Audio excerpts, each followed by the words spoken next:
দেখুন, এই ভোটার লিস্টে 284 নম্বর বুথে 939 জন ভোটার আছে এবং এইরকম ভোটার 27 জন তো পাওয়া গেছে।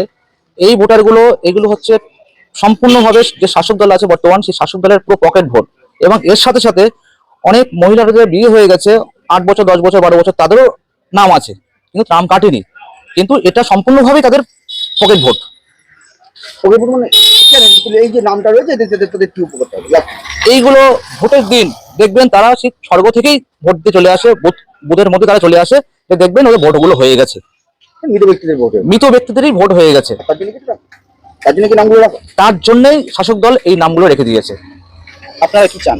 আমরা চাই এই নামগুলো অবশ্যই বাদ যাক এবং সঠিক যে নামগুলো থাকবে সেই নামগুলোর ভোটার লিস্টে যেন থাকে, কোনো এর মধ্যে যেন কোনো দুর্নীতি বা কোনো জল মিশনের যেন না থাকে, স্বচ্ছ ভোটার লিস্ট আমরা চাইছি।